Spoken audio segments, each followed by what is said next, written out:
Prosseguindo no estudo de História da Igreja, no livro 4, na lição 5, na página 111, o item 83 do material didático, Martírio de Anna Utenhoven. Bom, ano 1594 da era cristã, ok? Já se vão 80 anos, quase 80 anos da reforma de Lutero, e para você ver que nós, infelizmente, ainda temos Anabatista sendo morto na Europa. O comentário diz: uma anabatista que foi capturada em 1594 na Holanda e após interrogatório diante da autoridade católica, a irmã Ana, eu a chamo assim, né? Pessoa que manteve a sua fé até a morte.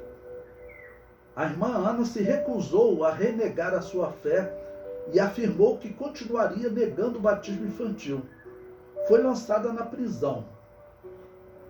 Em julho de 1597, Anna Utenhoven recebeu a visita de jesuítas para convencê-la a renegar a fé anabatista, mas ela manteve a sua fidelidade e rejeitou a proposta católica. Bom, uma pausa aqui para explicar a vocês. Pesquisem quem são os jesuítas na história. Foi uma ordem criada pelos católicos para fortalecer a Inquisição. Bom, nós estamos aqui no ano 1597, eu vou arredondar a ano 1600. A Inquisição Católica, ela foi instituída lá em 1215. Essa perseguição ferrenha já vinha há 400 anos e a Igreja Católica criou a Ordem dos Jesuítas para ampliar essa perseguição. Essa Ordem dos Jesuítas, eu sempre cito que alguns papas falaram sobre essa ordem. Mais de um papa falou que essa é uma ordem satanista, que elas deveriam ser exterminadas da Igreja Católica. Tá bom? E essa ordem, lembre-se também, precisamos lembrar, pela primeira vez um jesuíta chega ao papado, porque essa ordem era muito perseguida dentro da Igreja Católica exatamente por acusação de satanismo. E esse Papa jesuíta aí que chegou lá, agora está no trono do Vaticano, né? Ele tem tido muita atitude estranha, participa de culto dedicado a demônio asteca. Ele foi anunciado primeiro no site da maçonaria. A maçonaria, o satanismo maçônico, anunciou primeiro quem era o Papa. O site católico, Rainha Maria, reclama disso, como é que pode? E agora ele elegeu um arcebispo LGBTQI, alguma coisa a mais, ou seja, os católicos poderão ter um papa homossexual, porque esse homem vai poder concorrer ao papado na próxima eleição. O comentário prossegue, né? Durante o enterro...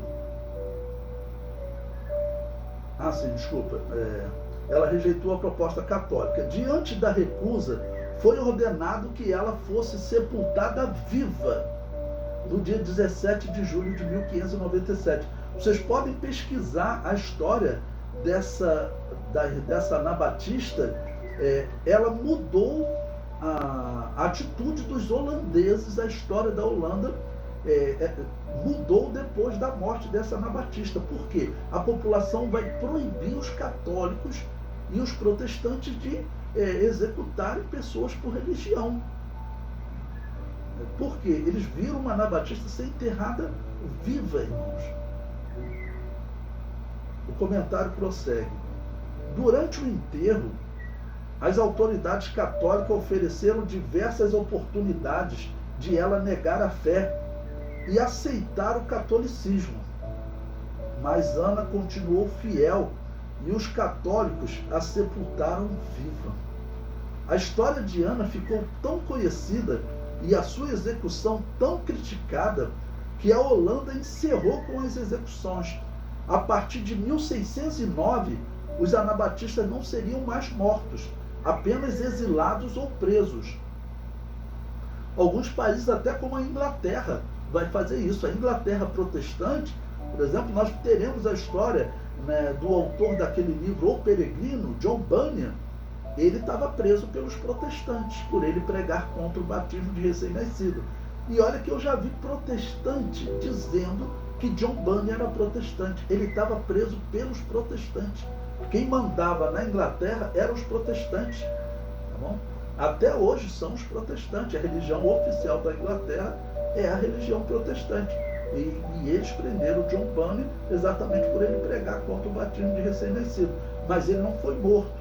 Tá bom? Ele passou anos lá na cadeia, mais de 10 anos na cadeia. Os protestantes prenderam ele. Tá bom? O comentário prossegue. Quando o historiador olha para a história de Anna Utenhoven, afirma que os cristãos matavam até os cristãos, mas na verdade era a Babilônia apocalíptica matando os verdadeiros cristãos. Bom, esse estudo de história da igreja, vocês sabem que está super atual, né?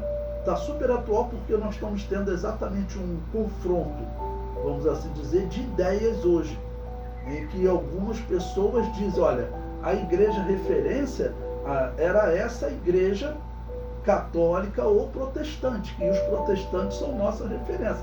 Mas eu estou mostrando para vocês que os protestantes faziam igual os católicos. Os católicos ainda estão matando. Os protestantes também ainda estão matando. Inclusive a Holanda está vivendo a Guerra dos 80 anos, que é uma guerra entre católicos e protestantes. Então, quando você vê protestante matando católico, e aí o historiador, o ateu diz, caramba, os cristãos matavam até os cristãos. Não, não é essa a definição correta. A definição correta ali são duas seitas se matando, porque não seguem as palavras de Jesus. Eu não posso dizer que eles seguiam as palavras de Jesus.